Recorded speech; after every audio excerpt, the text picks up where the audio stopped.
Black lives have always mattered. That's not new. Black lives, we have an opportunity to amplify the discussion and to move things forward, especially today. This town hall we're doing, we the in the country, all in the palm of your hand, including Killer Mike, who is just a legend in my mind. Jamel Hill is going to be here. We're also going to hear from Elaine Welteroth. Now, she's an author, but she's already made history. And she's made history because in the history of Condé Nast, with all the magazines they own and control, only two people have ever been named editor in chief, and she is one of them. So please welcome to this conversation, Elaine Welteroth.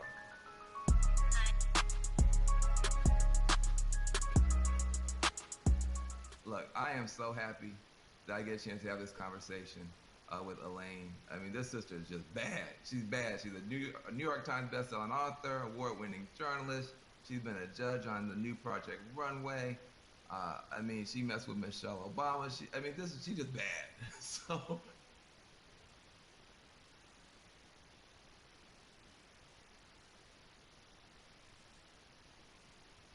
killings and stuff like that. Talk to us about your reign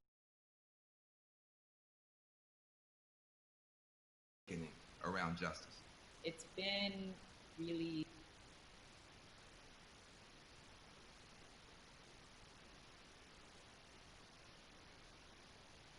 America, right? We have been grieving for a long time around these same kinds of senseless murders. I wrote about, Philando Castile's murder, which really represented in my book. And I wrote about it from the perspective of being one of very few Black people in the office at the time when I was so devastated. It was so hard to get out of bed that morning, let alone proceed as business as usual. And I wrote about what it was like coming into the office that day, expecting or anticipating that other people might be feeling some of what I was feeling, just as humans, as feeling, thinking humans, and feeling like everyone was able to move on like business as usual. It feels so relevant once again now, thinking, 4 years later, here we are again, but the difference is who are non-Black are finally the moment as a wake-up call to get off the sidelines and to get involved and invested in this fight for justice. So I can say that since being in the streets and attending a number of protests, there is something different in the air this time. There are a lot of emotions I think we're all moving through or trying to move through to get towards the collective action that we all need to take. There is so much work for all of us. So I think we're all feeling that pressure, we're feeling that weight, but I think we're also feeling empowered that this time has to be different. It has to be different. You've been on this. I mean, you really have been not just an inspiration, but you've been offering really education to a whole new generation through Teen Vogue. And you were doing it when it wasn't. Now it's trendy. Now it's popular. But you were doing it when it wasn't trendy. When it was kind of shocking to see Teen Vogue taking on these issues. Why did you make that choice? Because you're saying other people now are going to have to make similar choices to be a little bit more brave and bold, but you were doing it when it wasn't cool. Why? And talk about that. By speaking just about fashion, we were ignoring the range of interests that were central to them, the issues that mattered to them in the world, and so we made sure that we were creating more of an intersectional feminist focus, and that included fashion and pop culture, but that also spoke to intersectional feminism and social justice issues. Black Lives Matter. You're right that there was no model for success for that at the time. There were a lot of people that were like, "Oh, Teen Vogue about politics and justice issues," and we got pushback.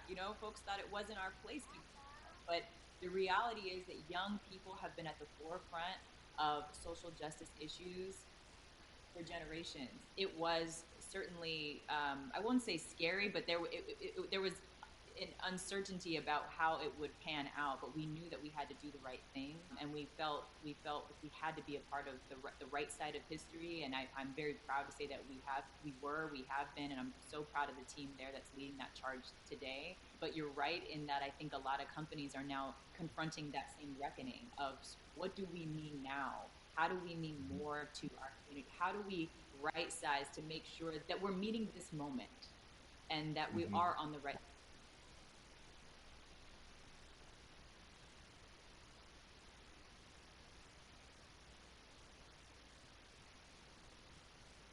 Top or whether they're the intern, these brands are going to now have to do some of what you've already.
Oh, gente, será que acabou? Sei lá. Será que acabou ou não acabou, gente? Tô confuso. Eu acho que ele vai querer mais. O que você vai fazer? Vou seguir o negócio então. Bora jogar no gato. Lá, lá, lá, lá, lá, lá, lá, lá, lá, lá, lá.